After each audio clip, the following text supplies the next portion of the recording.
হুরুল জান্নাহ, এই হুরগুলো হবে পবিত্রা, হরিণের মতো ডাগর ডাগর চোখ, মেঘে কালো কেশ, কাজল কালো চুল, রূপবতী, গুণবতী, সুস্নিগ্ধা, অপ্সরী, সুহাসিনী, সুকেশিনী, সুভাষিনী, অসূর্যম পোষ্যা। আমরা ঘুষ মুক্ত বাংলাদেশ চাই। আমরা চাই না আমাদের অফিস আদালতগুলোতে ঘুষের কালচার প্র্যাকটিস হোক। আমরা এটা চাই না। আমরা চাই দুর্নীতিমুক্ত একটা বাংলাদেশ, যে বাংলাদেশে মানুষ থাকবে স্বাধীন, তার কথা বলার স্বাধীনতা, তার সব ধরনের স্বাধীনতা যেখানে নিশ্চিত হবে, যেখানে খাদ্যে ভেজাল দেয়া হবে না, ওজনে কম দেয়া হবে না, মাছে ফরমালিন দেয়া হবে না, যে দেশে টেন্ডারবাজি থাকবে না, চাঁদাবাজি থাকবে না, কোন সুন্দরী নারী রাত্রিবেলা একা একা হেঁটে যাবে, তাকে ধর্ষিতা হওয়া লাগবে না। এরকম বাংলাদেশ আমরা চাই কি চাই না? এরকম বাংলাদেশ যদি চাই তাহলে এই কিতাবটা মানতে হবে। চিল্লা এখন ঠিক কিরা? আর সব সময় প্রশংসা করতে হবে একজনের, তিনি কে? কেউ যেটা পারে না, পারে কে? আল্লাহর মতো ক্ষমতাশালী কেউ আছে? কথা বলেন। তার ধনভাণ্ডারের কোনো কুল কিনারা আছে? তার দয়া মায়ার কোনো পরিসীমা আছে? আল্লাহ বলেন, লাউ আন্না আউওয়ালাকুম ওয়া আখিরাকুম ওয়া ইনসাকুম ওয়া জিন্নাকুম, পৃথিবীর শুরু থেকে শেষ অবধি যত মানুষ পৃথিবীতে এসেছে, আছে এবং আসবে, সবাই যদি একটা প্রান্তরে দাঁড়িয়ে হাত পেতে আমার কাছে চাইতে শুরু করে দেয় যে আল্লাহ এটা দাও, ওটা দাও, নারী দাও, গাড়ি দাও, বাড়ি দাও, ক্ষমতা দাও, সব দাও, আর আমি সবাইকে যদি একটার পর একটা দিতে দিতে তাদের সব চাওয়াগুলো আমি দিয়ে ফেলি, তারপরেও আমি আল্লাহর ধনভাণ্ডারের 1 ইঞ্চিও কমবে না। এজন্য সবসময় চাইবো কার কাছে? ইযা সাআলতা ফাসআলিল্লাহ ওয়া ইযা ইসতাআনতা ফাসতাইন বিল্লাহ। সাহায্য চাইতে হয় কার কাছে যাব? নাকি খাজা বাবার কাছে, দয়াল বাবা, ছোট হুজুর, বড় হুজুর, কারো কাছে সাহায্য চাওয়া যাবে? কার কাছে সাহায্য চাবো? সব সময়ের জন্য আমরা আল্লাহর কাছে সাহায্য চাইতে পারি। আল্লাহ তুমি তৌফিক দাও। আরো জোরে পড়েন আমিন। আসুন শুরুতেই আমরা আল্লাহ রাব্বুল ইজ্জাত ওয়াল জালালের দরবারে শুকরিয়া জানাই যে আল্লাহ তাআলা আজকে এমন চমৎকার একটি পরিবেশে আমাদেরকে মহাবিশ্বের মহাবিশ্বয় মহাগ্রন্থ আল কোরআন থেকে কথা শুনবার একটি পরিবেশ করে দিয়েছেন। আসুন আমরা পড়ে নেই সবাই একসাথে সমস্বরে সুউচ্চ কণ্ঠে কালিমাতুশ শুকুর, আলহামদুলিল্লাহ। সবাই পড়েন, রব্বানা লাকাল হামদ হামদান কাসীরান তাইয়্যিবান মুবারাকান ফীহি ইয়া রাব্বি লাকাল হামদু কামা ইয়ানবাগি লিজালালি ওয়াজহিকা ওয়া আযীমি সুলতানিকা লাকাল হামদু বিল ঈমান লাকাল হামদু বিল ইসলাম লাকাল হামদু বিল কুরআন। আমরা প্রশংসা করলাম কার? সব সময় প্রশংসা চলবে কার? আল্লাহ তুমি সহি সমঝ দান করো। আরো জোরে পড়েন আমিন।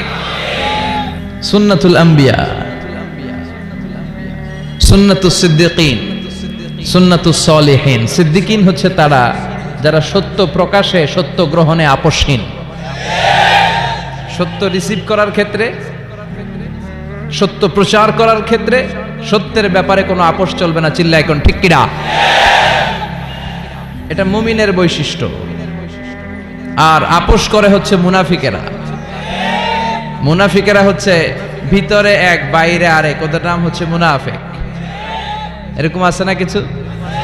ভিতরে এক বাইরে আরেক, এদের নাম ইউযহিরু খিলাফা মা ইউবতিন। ভিতরে আছে একটা, বাইরে কয় আর একটা। মধু হই হই, সিলেটের মানুষও জানে এগুলা। মধু হই হই বিষ হাবাইলা, মানে বলে মধু, আসলে খাওয়ায় বিষ। আছে না নাই? এরা নেহি এদার নেহি ওদার, দারমিয়ান বে সাদার বাদার। এরা ডানেও যেতে চায় না, বায়েও যেতে চায় না। দুই নৌকায় পাড়া দিলে যে অবস্থা, ওদের ওই অবস্থা। ওরা যেদিকে বৃষ্টি দেখে ওইদিকে ছাতা ধরে, যখন যে ক্ষমতায় তারে তেল মারে। এরা উপরে ফিটফাট, ভিতরে সদরঘাট চিনেন? এরা উপরে ফিটফাট, ভিতরে সদরঘাট। এদের সাথে মুমিনের কোনো সম্পর্ক নাই। মুমিনের রাস্তা একটা, এটা সিরাতুল মুস্তাকিম।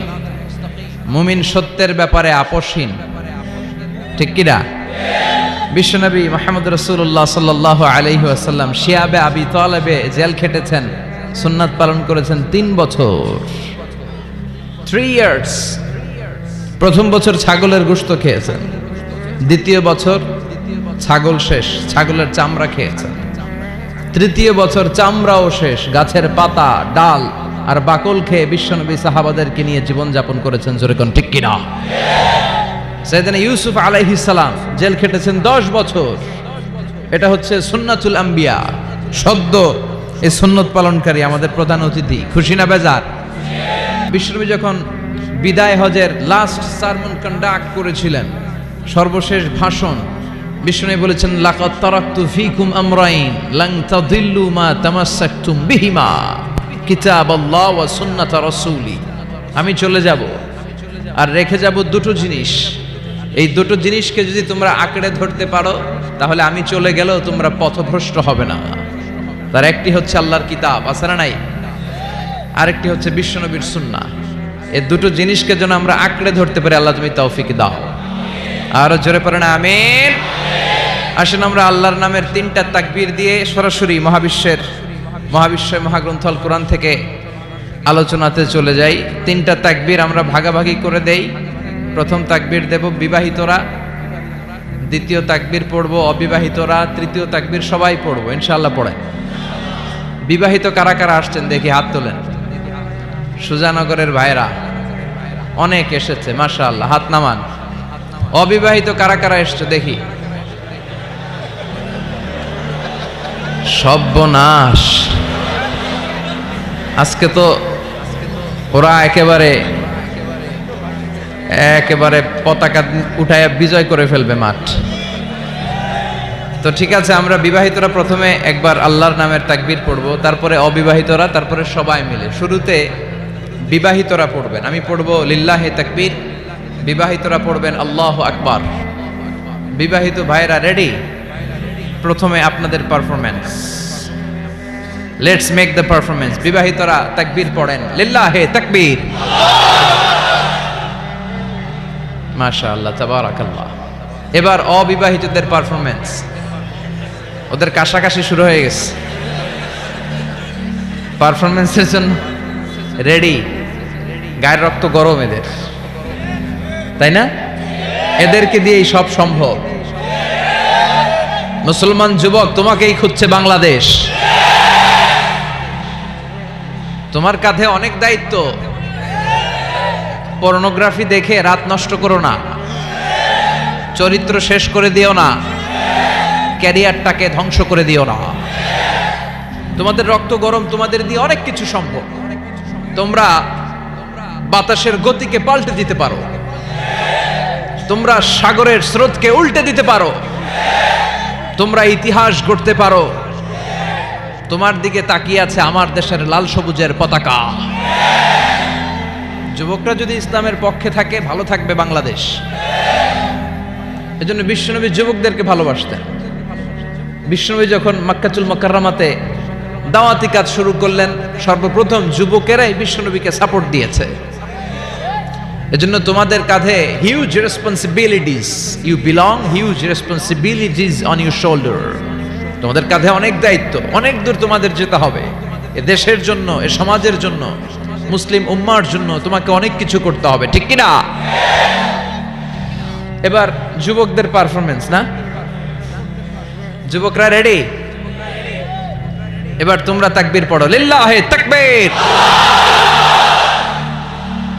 আলহামদুলিল্লাহ। এবার সবাই মিলে 3টা, এক একটা তাকবীরে যাতে এই প্যান্ডেল কেঁপে ওঠে। পারা যাবে মুসলমান?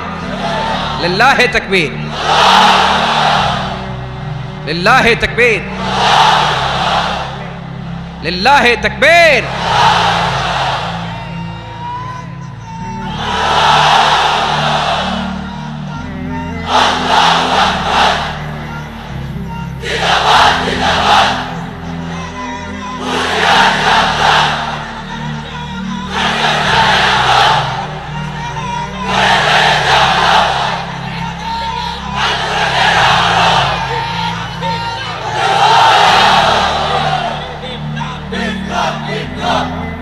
আল্লাহ আমাদের স্লোগানকে তুমি কবুল করো। যারা মিডিয়ার সামনে বসে ইসলামের বিরুদ্ধে কথা বলে, প্রগতিশীল বলে নিজেদেরকে দাবি করে, আর ইসলামের ইতিহাসকে ভুলে গিয়ে ইসলামকে মাটির সাথে মিশিয়ে দিতে চায়, ওদের কানের ভেতরে এই তাকবীরের আওয়াজগুলো ঢুকিয়ে দেওয়া দরকার। জোরে বলেন ঠিক কিনা? ওরা ইসলামের নেচারটাই বোঝে নাই। ইসলামকে আমি বলি চারা বীজের মতো, চারা বীজ। এই চারা বীজ ওরা চায় ইসলামকে মাটির নিচে ডুবিয়ে ফেলতে, মাটির নিচে গেড়ে দিতে, কিন্তু ইসলাম হচ্ছে চারা বীজের মতো। এটাকে মাটিতে গেড়ে দিলে এটা গাছ হয়ে উপরের দিকে উঠতে শুরু করে দেয়। যেরকম ঠিক কিনা? এটা প্লাস্টিকের টিউবের মতো। যারা সাঁতার জানে না তারা প্লাস্টিকের টিউব নিয়ে নদীতে নামে, সাগরে নামে, যাতে ডুবে না যায়। তো এই প্লাস্টিকের টিউবে যত আপনি চেপে ধরে সাগরের নিচে, পানির নিচে ডুবাবেন, এই টিউব উপরের দিকে ভেসে ওঠে। এজন্য ইসলামের বিরুদ্ধে ষড়যন্ত্র করতে চাইলে ওরা ওদের ষড়যন্ত্র বুমেরাং করে দেয়। কে? কারণ এটার নেচার হচ্ছে এটাকে দাবিয়ে রাখা যায় না। এটাকে থামাতে গেলে এটা শাখা প্রশাখা সমেত হুঙ্কার দিয়ে ডানা মেলে দাঁড়িয়ে যায়। চিল্লায় বলেন ঠিক কিনা? এজন্য আমরা সবসময় ইসলামের পক্ষে থাকব। আল্লাহ তুমি তৌফিক দাও। আরো জোরে পড়েন আমিন। আমরা আজকে যে বইটা থেকে কয়েক মিনিট কথা শুনবো, চিৎকার মেরে বলতে হবে বইটার নাম কি? এই কোরআনে কোনো ভুল আছে? কোনো সন্দেহ আছে? সংশয় আছে? মুত্তাকিনদের গাইড বুক করে কিতাবটারে পাঠালো কে? যালিকাল কিতাব হুদাল্লিল। This is the book whereof there is no doubt in it and a guidance to those who are muttaqin. এটা এমন কিতাব যে কিতাবে কোনো ভুল নাই, যে কিতাবে সন্দেহের লেশ মাত্র নাই। মুত্তাকিনদের জন্য গাইড বুক করে এই কিতাবটারে পাঠালো কে? আবার রব্বুল আলামিন বলেন, কিতাবুন আনজালনাহু ইলাইকা লিতুখরিজান নাসা মিনাল যুলুমাতি ইলান নূর। ও Muhammad, I've revealed this holy and sacred book unto you in order to lead the mankind out of darkness into the light. ও নবী, কেন এই কোরআন পাঠিয়েছি জানো? এই কোরআনকে আমি পাঠিয়েছি অনেকগুলো অন্ধকার থেকে তোমাকে একটি আলোর দিকে পাঠাতে, জাহান্নামীগুলোরে জান্নাতি বানাতে, মানুষগুলোরে ভদ্র সভ্য সিভিলাইজড বানানোর জন্য এই কোরআনকে পাঠিয়েছে কে? কোরআন যারা পড়বে তারা ভদ্র হবে, ঠিক কিনা? এজন্য যে মা বাবারা ছেলেমেয়েদেরকে ভদ্র বানাতে চান, ছেলেমেয়েদেরকে এই একটা বই পড়ায় দিবেন। বইটার নাম, এজন্য আমি সব সময় বলি, teach your children the Holi Quran. The Holi Quran will teach your children everything in the world. আপনি আপনার ছেলের শুধু এই কোরআনটা শিখায় দেন, এই কোরআন আপনার ছেলের গোটা বিশ্বটা শিখায় দিবে, ঠিক কিনা? কারণ কোরআন পড়লে আপনার ছেলে ভদ্র হবে, মার্জিত হবে, সুশিক্ষিত হবে। কারণ কোরআনের প্রথম কথাই হচ্ছে পড়ো। কোরআনের প্রথম কথা কি? মুসলমানদের না পড়ে উপায় আছে? কথা বলেন। আপনার যখন মন ভালো থাকবে আপনি পড়বেন, আপনার মন খারাপ তখনও পড়বেন। সুস্থ আছেন পড়েন, অসুস্থ পড়েন, দেশে আছেন পড়েন, দেশের বাইরে পড়েন, মারা যাচ্ছেন তখনও পড়বেন, পড়তে পড়তে মরবেন, ঠিক কিনা? অনেকে বলবে হুজুর মরতাছি আবার কি পড়বো? তখন পড়বেন লা ইলাহা মুহাম্মাদুর। কোরআনের প্রথম কথা হচ্ছে ইকরা। কোরআনের প্রথম কথা কি? Read in the name of your Lord who has created. পড়ো তোমার প্রভুর নামে যিনি তোমায় শিখিয়েছেন। আল কোরআনের প্রথম বাণী পড়ো, আল হাদিসে নবীর কথা পড়ো। আল কোরআনের প্রথম বাণী পড়ো, আল হাদিসে নবীর কথা পড়ো। পড়ে পড়ে শেখো, শিখে শিখে তুমি তোমার নিজের জীবন গড়ো। সুবহানাল্লাহ পড়েন। পড়ে পড়ে কোরআন পড়ে পড়ে কোরআন থেকে আলো নিয়ে নিজেকে আলোকিত করে নিজের জীবন গড়তে হবে, ঠিক কিনা? আমরা যেন বেশি বেশি কোরআন পড়তে পারি, আল্লাহ তৌফিক দাও। আজকের মাহফিলটারে তুমি আমাদের নাজাতের ওসিলা বানাও। আমরা আজকে যা শুনবো আমরা যেন আমলের নিয়তে শুনি। ইন্নামাল আমালু বিন্নিয়াত। আপনার সব কাজের রেজাল্ট, প্রতিফল দেয়া হবে বেসড অন ইউর ইন্টেনশন। আপনি কোন নিয়তে আমলটা করেছেন। আজকের আশাকে বসাকে কথা বলাকে এবং শোনাকে আল্লাহ তাআলা যেন আমাদের নাজাতের ওয়াসিলা বানায়। চিল্লায় পড়তে হবে আমিন। আসুন আমরা আমাদের মহামূল্যবান সময়কে নষ্ট না করে সরাসরি কোরআন থেকে কথা শোনা শুরু করে দেই। আমি আপনাদের খেদমতে আমার খুতবার শুরুতে সূরাতু আল হাশর থেকে ছোট্ট একটি আয়াতে কারিমা তেলাওয়াত করেছি। এই আয়াতের আলোকে কিছু কথা আপনাদের সাথে শেয়ার করব, পড়েন ইনশাআল্লাহ। এই আয়াতে আল্লাহ বলছেন, লা ইয়াস্তাবি আসহাবুন নার ওয়া আসহাবুল জান্নাহ, আসহাবুল জান্নাতি হুমুল ফাইজুন। আল্লাহ বলছেন যারা জান্নাতি আর যারা জাহান্নামী তারা কখনো এক হতে পারে না। যারা জান্নাতি তারাই হচ্ছে আসল সফল কাম। চিল্লায় বলেন ঠিক কিনা? আল্লাহ পৃথিবীতে সফলতার অনেক মানদণ্ড দিয়েছেন। কোন আয়াতে আল্লাহ বলেছেন যারা ঈমান এনেছে তারা সফল হয়েছে তারা ঈমান এনেছে যারা, ঠিক কিনা? রব্বুল আলামিন বলেন, ক্বাদ আফলাহাল মুমিনুনাল্লাযীনা হুম ফি সলাতিহিম খাশিউন। সফল হয়েছে তারা, ঈমান এনেছে যারা। কার কথা? এই আয়াত থেকে বোঝা গেল সফলতার মানদণ্ড হচ্ছে ঈমান। যার ঈমান নাই তার জীবনে সফলতা নাই, ঠিক কিনা? আবার অপর আয়াতে আল্লাহ বললেন, ক্বাদ আফলাহা মান যাক্কাহা ওয়া ক্বাদ খাবা মান দাসসাহা। আত্মাকে পরিশুদ্ধ করেছে যে সফল হয়েছে সে। আল্লাহু আকবার। আবার এই আয়াতে রব্বুল আলামিন বললেন যারা জান্নাতে যাওয়ার সার্টিফিকেট পেয়েছে তারাই দুনিয়ার বুকে সফল হয়েছে। আসলেই তো, জাহান্নাম থেকে মুক্তির ঘোষণা যদি আমি পেয়ে যাই আর জান্নাতে ঢুকার সার্টিফিকেট যদি আমি হাতে পাই, আমার চেয়ে সফল আর কেউ হতে পারে? কথা বলেন। এজন্য রব্বুল আলামিন বলেন, ফামান যুহজিহা আনিন নারি ওয়া উদখিলাল জান্নাতা ফাকাদ ফাজ ওয়া মাল হায়াতুদ দুনিয়া ইল্লা মাতাউল গুরুর। জাহান্নাম থেকে যে মুক্তি পেল, জান্নাতে ঢুকার সুযোগ যে পেল, সেই সফল হলো, ঠিক কিনা? ফারীকুন ফিল জান্নাতি ওয়া ফারীকুন ফিস সাঈর। সবাই জান্নাতে যাবে না, একদল যাবে জান্নাতে, আরেক দল যাবে জাহান্নামে। এখন সিদ্ধান্ত আপনার, দ্য চয়েস ইজ ইয়ার্স। আপনার একটা শক্ত সিদ্ধান্তই পারে আপনাকে জান্নাতে ঢুকাতে, আর আপনার একটা দুর্বল সিদ্ধান্তই আপনাকে জাহান্নামের অধিবাসী বানানোর জন্য যথেষ্ট। চিল্লায় বলেন ঠিক কিনা? এজন্য সিদ্ধান্ত আপনার, দ্য চয়েস ইজ ইয়ার্স। আল্লাহ বললেন সবাই জান্নাতে যাবে না, কারণ জাহান্নামে অনেকে যাবে, কিন্তু আমাদের সিদ্ধান্ত নিতে হবে যে আমরা জান্নাতে যাব। আমরা কই যাব? কথা বলেন। জান্নাতে যে যাবে এটাও কইতে পারে না। জান্নাতে যাওয়ার ইচ্ছা আছে না সবার? ইচ্ছে নাই কার কার? হাত তোলেন তো। সবার ইচ্ছা আছে তো? আমরা জান্নাতে যেতে চাই, কারণ জান্নাত হচ্ছে আরামের জায়গা। আরাম চায় না কে? সবাই আরাম চায়, ঠিক কিনা? জান্নাত যদি আরামের জায়গা হয়, তার মানে জাহান্নাম হচ্ছে ব্যারামের জায়গা। ব্যারাম বুঝেন? কষ্টের জায়গা।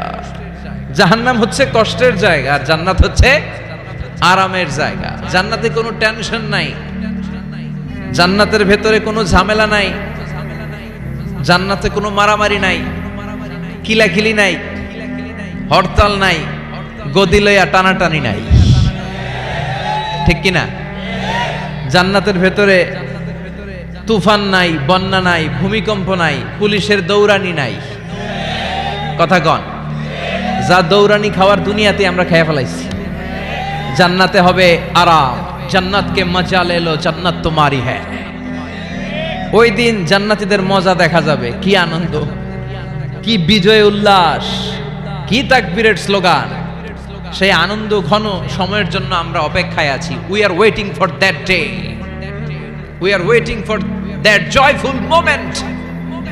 ওই চমৎকার সময়ের অপেক্ষায় আমরা আছি। তাহলে বুঝা গেল জান্নাত হচ্ছে আরামের একটা জায়গা। ওইখানে কোনো ব্যারাম নাই, কষ্ট নাই, রোগ বালাই নাই, কারেন্টের বিলের ঝামেলা নাই, গ্যাসের বিলের ঝামেলা নাই, মাস শেষে বাড়ি ভাড়ার টেনশন নাই। কথা কয় না? এই টেনশনগুলো নিত্য নৈমিত্তিক জীবনে আমাদের আছে না? জান্নাতে কি এই টেনশনগুলো আপনারা পাবে? কথা বলেন। তাহলে ওই জান্নাতে যেতে চায় না কারা? সবাই যেতে চায়, ঠিক কিনা? আমরা সবাই জান্নাতে যেতে চাই, চিল্লায় বলেন ইনশাআল্লাহ। আল্লাহ, এখানে যেমনি তোমার কোরআনকে সামনে নিয়ে আমরা একসাথে বসেছি, জান্নাতুল ফেরদাউসের ভিতরেও তুমি আমাদেরকে একসাথে থাকার তৌফিক দিও। আরো জোরে পড়েন আমিন। এখন কি চমৎকার জান্নাত আল্লাহ তাআলা মুমিনদের জন্য তৈরি করে রেখেছে, শুনতে মনে চায়? শুনবেন শুনবেন কেমন জান্নাতে আমরা থাকব। আপনাদের এই স্যাক্রিফাইস, আপনাদের এই কষ্ট, আপনাদের এই ত্যাগ তিতিক্ষার বিনিময়ে কি নিয়ামত আল্লাহ তাআলা আপনাদের জন্য প্রস্তুত করে রেখেছে, এটা কি শুনতে মনে চায় না? আজকে আমরা কোন জান্নাতে ঢুকবো, আল্লাহর কাছে কোন জান্নাত চাইবো, জান্নাতের কোয়ালিটিগুলো কেমন, এই জান্নাতের ব্যাপারে আল্লাহ তাআলা কোরআনের ভিতরে কি কি বলেছেন, জাহান্নামের ব্যাপারে কি কি বলেছেন, সব শুনে যাব ইনশাআল্লাহ। পড়েন আর জোরে পড়েন ইনশাআল্লাহ। রব্বুল আলামিন বলেন, ফালা তা'লামু নাফসুম মা উখফিয়া লাহুম মিন কুররাতি আ'য়ুনিন জাযাআম বিমা কানু ইয়ামালুন। মুমিনদের জন্য তো চমৎকার জান্নাত আমি তৈরি করে রেখেছি, কোন মানুষ কল্পনা করতে পারে না কত সুন্দর জান্নাত তাদের জন্য অপেক্ষা করেছে। সুবহানাল্লাহ। এটা যে কত সুন্দর, ইউ কান্ট ইমাজিন ম্যান, আপনি কল্পনাই করতে পারবেন না। আ'দাতু লিইবাদিয়াস সালিহিন, আমি আমার সালেহ বান্দাদের জন্য প্রিপেয়ার করে রেখেছি এমন জান্নাত, মালা আইনুন রাআত, যে জান্নাতের সৌন্দর্য কোনো চোখ দেখে নাই, ওয়ালা উযুনুন সামিআত, ওই জান্নাতের আওয়াজ কোনো কান শুনে নাই, ওয়ালা খাতারা আলা কলবি বাশার, মানুষের অন্তরে যত ধারণা হয়, চিন্তা হয়, জান্নাতের সৌন্দর্যে চিন্তার ধারণার বাইরে। মানুষ চিন্তা করে, ধারণা করে জান্নাতের সৌন্দর্য যে কত সুন্দর, কল্পনাতেও আনতে পারবে না। সহিহ বুখারী এবং মুসলিমের বর্ণনা। মানুষ কল্পনাই করতে পারে না যে কত সুন্দর, এত সুন্দর কোন দৃশ্যের অবতারণা পৃথিবীতে ঘটে নাই, তো কল্পনা করবে কি করে? কোনো কান জান্নাতের কোনো আওয়াজ শুনে নাই, কোনো চোখ জান্নাতের ওই নাজ নেয়ামত দেখে নাই, জান্নাতের সৌন্দর্যের কথা মানুষ কল্পনাতেও আনতে পারবে না। এই পৃথিবীতে যত সফটওয়্যার ডিজাইনার আছে, বিশ্ববিখ্যাত ওয়ার্ল্ড র্যাঙ্কিং এ যে সফটওয়্যার ডিজাইনার গুলো পুরস্কার প্রাপ্ত, সব ডিজাইনারদেরকে, আর্কিটেক্টদেরকে একসাথে বসিয়ে যদি জান্নাতের একটা চেয়ারের ডিজাইন করতে বলা হয়, সবার ডিজাইনগুলো একসাথে করলেও জান্নাতের চেয়ারের 10 ভাগের 1 ভাগও হবে না। চিল্লায় বলেন ঠিক কি না? আল্লাহ বলেন এত সুন্দর জান্নাত, এত চমৎকার, অ্যামেজিং। কেমন? Amazing, excellent, fabulous, awesome, marvellous, genius, supercalifragilisticexpialidocious, যেটার কোনো তুলনা হয় না, যেটা অসাধারণ, আনপ্যারালাল। চিল্লায় পড়েন আল্লাহু আকবার। ওই জান্নাতের জন্য অপেক্ষায় আছি আমরা, ওই জান্নাতে আমরা একদিন প্রবেশ করব ইনশাআল্লাহ। পড়েন, বিশ্বাস হয়? ফিল করতেছেন ভেতর থেকে, না শুধু কান দিয়ে শুনছেন? ফিল করতে হবে যে না, আমরা ঢুকবো ইনশাআল্লাহ। ওই জান্নাত আমাদের, মুমিন ছাড়া কেউ এই জান্নাতে প্রবেশ করতে পারবে না। জোরে বলেন ঠিক কি না? তো আসেন ওই জান্নাতে আমরা একটু প্রবেশ করি, জান্নাতের ভেতরে সবাই মিলে একটু ঢুকি। ঢুকবেন? ভয় পাইছে, ভয় পাইছে। ঢুকবেন? সাহস বেড়ে গেছে আবার, জান্নাতে ঢুকবে। আসেন ওই জান্নাতে ঢুকি। তো জান্নাতে একটা শপিং মলে যদি আমি ঢুকতে চাই, কোন দিক দিয়ে ঢুকি?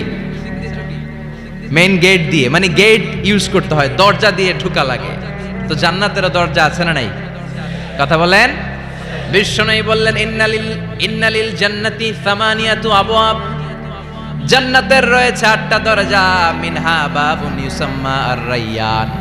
8টা দরজার মধ্যে স্পেশাল একটা দরজা আছে, ওই দরজার নাম হলো রায়্যান। লা ইয়াদখুলুহু ইল্লা সাইমুন, রোজাদাররা ছাড়া কেউ রায়্যান দরজা দিয়ে ঢুকতে পারবে না। আবার বিশ্বনবী বললেন মান দাখালাহা লাম ইয়াজমা আবাদা, একবার রায়্যান দরজা দিয়ে যে ঢুকবে, চিরকালের জন্য তার গলার তৃষ্ণা মিটিয়ে দিবে কে?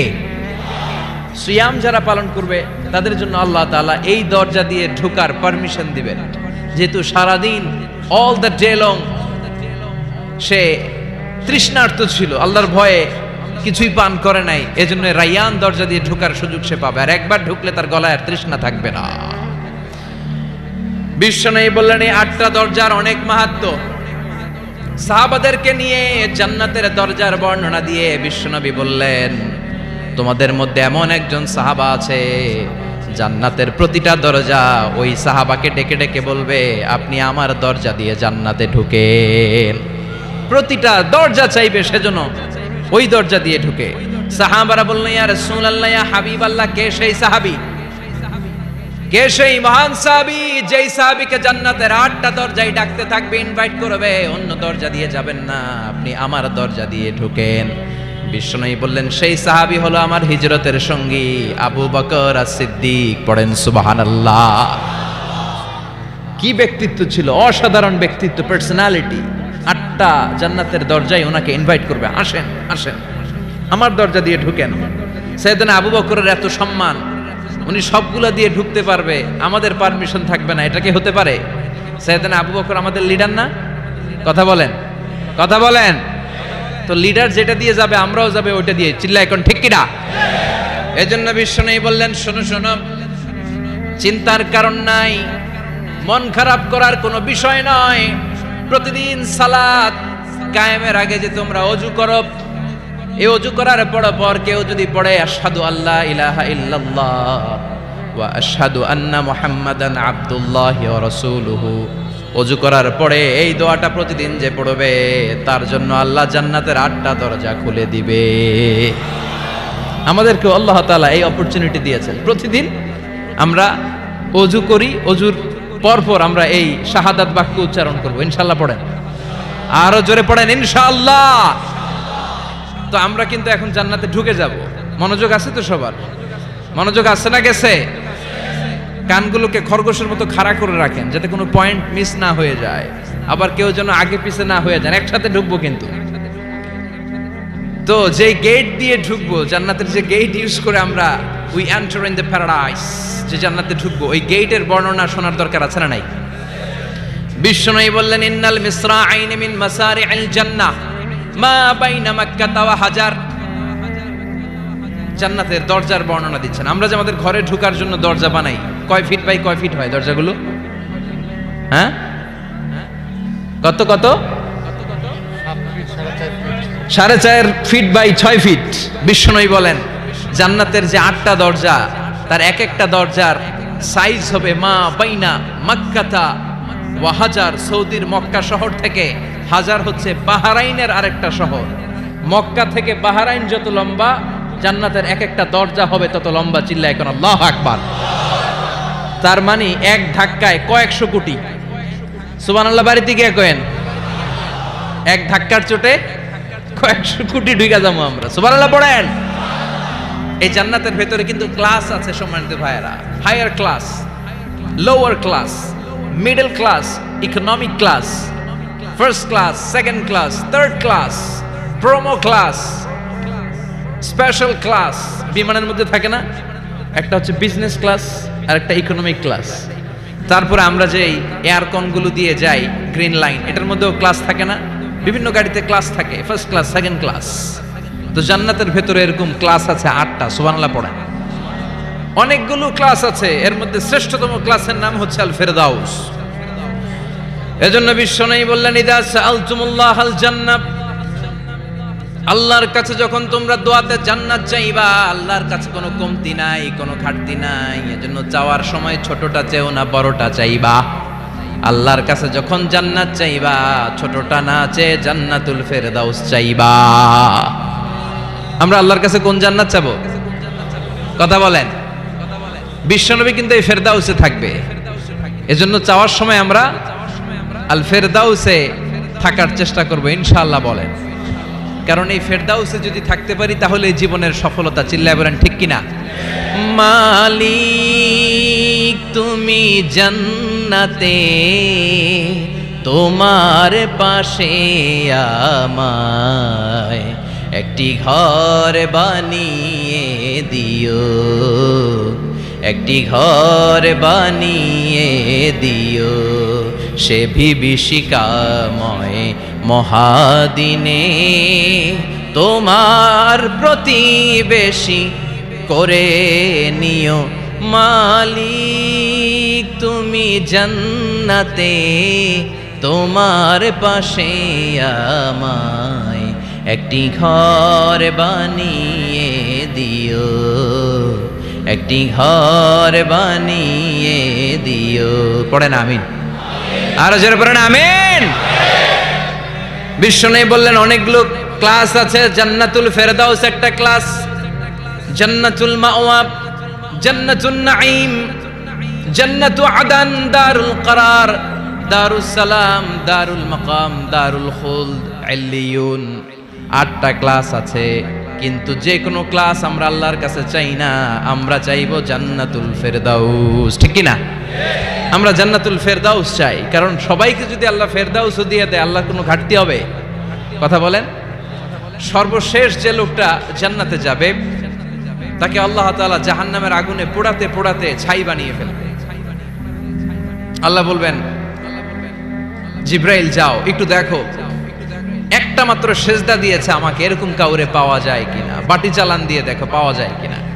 খুঁজে খুঁজে কাউরে পাবে না। আল্লাহ বললেন আবার দেখো, খুঁজে খুঁজে একজনকে পাবে, সামান্য ইমানের ছিটে ফোঁটা তার অন্তরে ছিল। আল্লাহ বলবেন, যেহেতু ছিটে ফোঁটা আছে, অনেক মায়ের খাইছে, ওকে বের করে জাহান্নাম থেকে বের করে একটা নির্ধারিত দূরত্বে রেখে দাও। রেখে দেয়া হবে, কিন্তু জাহান্নামের আগুনের লেলিহান শিখাতে তার গা ঝলসে যাবে। সে আল্লাহর ডেকে বলবে, মাবুদ তোমার কাছে আমি কিছু চাই না, জাহান্নাম থেকে তুমি আমাকে বের করেছো, জীবন নদীর পানি তুমি আমার গায়ের মধ্যে ঢেলে দিয়েছো, আমি আবার সজীবতা ফিরে পেয়েছি। আমি তোমার কাছে জান্নাত চাই না, শুধু নিরাপদ একটা দূরত্বে আমাকে রেখে আসো, যাতে জাহান্নামের আগুন আমারে কষ্ট দিতে না পারে। আল্লাহ, আমি কিন্তু তোমার কাছে জান্নাত চাই না। কি চাই না? জান্নাত চাই না, কিন্তু জাহান্নামের আগুন আমারে কষ্ট দিচ্ছে, এতটা দূরত্বে রাখো যাতে জাহান্নামের আগুন আমার গায়ে না লাগে। আল্লাহ বললেন, ওকে রাখবো, কিন্তু আমার সাথে একটা কন্ট্রাক্টে যেতে হবে, যে এটা তোমাকে দিলে তুমি আর নতুন করে কিছু চাবা না। সে বলবে আমি রাজি, কন্ট্রাক্ট হয়ে যাবে। আল্লাহ জিব্রাইলরে বলবেন, যাও এমন দূরত্বে রাখো যাতে জাহান্নামের আগুন ওরে কষ্ট না দেয়। রেখে আসা হবে, অনেক দিন সে ওখানে আনন্দে থাকবে, আল্লাহ শুকরিয়া করবে। সে মনে মনে বলবে, বেঁচে গিয়েছি, আমি বেঁচে গিয়েছি, জীবনে আর কিছু চাই না, জাহান্নাম থেকে আমি বেঁচে গিয়েছি। অনেকদিন থাকার পরে মনে মনে ভাববে, বাইসা তো গেছি, কিন্তু নতুন করে একটু ট্রাই করে দেখি, জাহান্নামের সৌন্দর্যের দৃশ্য একটু চোখ দিয়ে অবলোকন করা যায় কিনা। সে আল্লাহরে ডেকে বলবে, আল্লাহ ইনদি সুআল, আমার একটা ফরিয়াদ আছে। কি ফরিয়াদ? আল্লাহ আগেই বলে রাখি, আমি কিন্তু জান্নাতে যেতে চাই না। আল্লাহ বলবেন, কি চাও? সে বলবে, আল্লাহ তোমার জান্নাতটা তুমি কত সুন্দর করে বানিয়েছো, আমি একটা নজর শুধু দেখতে চাই। জান্নাতের দরজার সামনে নিয়ে যদি আমারে বসিয়ে রাখো, দ্যাটস ইনাফ, আর কিছু চাই না, শুধু জান্নাতের দরজার সামনে। আল্লাহ বললেন, তুই না ওয়াদা করেছিস, তুই না চুক্তি করেছিস। সে বলবে, আল্লাহ আমারে হতভাগা বানাইয়া তোমার কি লাভ? সুবহানাল্লাহ পড়েন। আমারে তুমি হতভাগা বানিও না। আল্লাহ বলে, ঠিক আছে, আবার সিগনেচার কর যে জান্নাতের দরজার সামনে বসিয়ে দিলে আর কিছু চাবি না। সে সিগনেচার করে বলে, আমি চাবো না। আল্লাহ বললেন, জিব্রাইল বেচারারে ধরে জান্নাতের গেটের সামনে বসায় দে। এবার জান্নাতের গেটের সামনে বসে বসে জান্নাতের সৌন্দর্য দেখা শুরু করবে। সুবহানাল্লাহ। এমন সৌন্দর্য যেটা চোখ দিয়ে কেউ দেখে নাই, কান দিয়ে শোনে নাই। ওই সৌন্দর্য চোখে দেখে, কান দিয়ে আওয়াজ শোনে, মাগার ভোগ করতে পারে না। অন্তরে জ্বালা আছে না নাই? এয়ার কন্ডিশনের রুমে ঢুকতে না পারলেও, এয়ার কন্ডিশনের রুমের দরজার বাইরে দাঁড়ালো, এয়ার কন্ডিশনের রুমের একটা ঠান্ডা বাতাস গায়ে লাগে না? কথা বলেন। তো ও যখন জান্নাতের দরজার সামনে দাঁড়াবে, ওর গায়েও এরকম জান্নাতের ঠান্ডা বাতাসের হিমেল ছোঁয়া গাটাকে শীতল করে দিবে। ওই শীতল হয়ে যাওয়ার পরে আর তো সহ্য হবে না, আবার আল্লাহরে ডাকবে। মনে মনে ভাববে, আর একটু ট্রাই করি না, দোষ কি, আস্তে আস্তে অনেক দূর তো আগাইছি।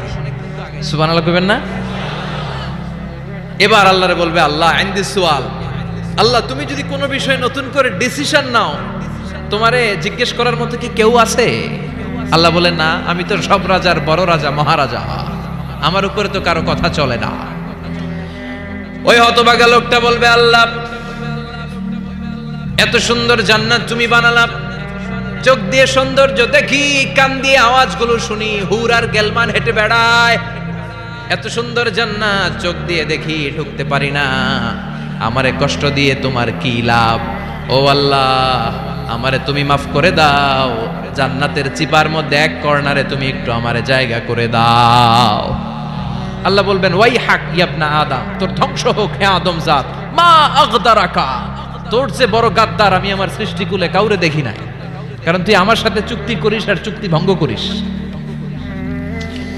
আল্লাহর রহমতের দরিয়ায় তখন জোশ খেলে যাবে, ওর আকুতি মিনতি চাহনি আল্লাহর রহমতের দরিয়ার মধ্যে জোশ লাগিয়ে দিবে। আল্লাহর দয়া হয়ে যাবে, মায়া হয়ে যাবে। আল্লাহ বলবেন ঠিক আছে জান্নাতে যা। লোকটা এবার এক দৌড়ে জান্নাতের ভিতরে ঢুকে যাবে। লোকটার দৌড় দেখে আবার লোকটারে আল্লাহ ডেকে বলবে একটু দাঁড়া, একটু দাঁড়া, জান্নাত তো দিছি, তো দৌড় দিলি কেন? সুবহানাল্লাহ কইবেন না? লোকটি বলবে আল্লাহ প্ল্যান তো আমি কম করি নাই, এত চেষ্টার ফলে আমি আসতে পারছি, আবার যদি তুমি বাইর করে দাও, এই জন্য এক দৌড়ে এমন চিপার মধ্যে লুকামো যাতে তুমি আমার না দেখো। আবার আল্লাহর রহমতের দরিয়ায় জোশ খেলে যাবে। আল্লাহ কাছে ডাকবে, কাছে আয়, ও গোলাম তোর কি মনে চায় আমারে বল, আজকে তুই চাইতে থাক, আমি দিতে দিতে তোর মনের সব আশা পূরণ করে দেব। লোকটা খুশি হয়ে বলবে আল্লাহ আমারে এটা দাও, বাড়ি দাও, গাড়ি দাও, নারী দাও, এটা দাও, ওটা দাও, একের পর এক চাইতে থাকবে। আল্লাহ সব তারে দিতে থাকবে। চাইতে চাইতে লোকটার সব চাওয়া যখন শেষ, সে বলবে আল্লাহ আর আমার চাওয়ার কিছু নাই। আল্লাহ বলেন নো, এত তাড়াতাড়ি যে তুমি খেলা শেষ করতে পারবা না মনু, আমার সাথে তোমার এই খেলা আরো লম্বা সময় চলতে হবে, তোমার অনেক কিছু চাইতে হবে। তুই আজকে চাইতে চাইতে তোর সব চাও আমার কাছে বলবি, আর আমি দিতে দিতে তোর জীবন ধন্য করে দেব।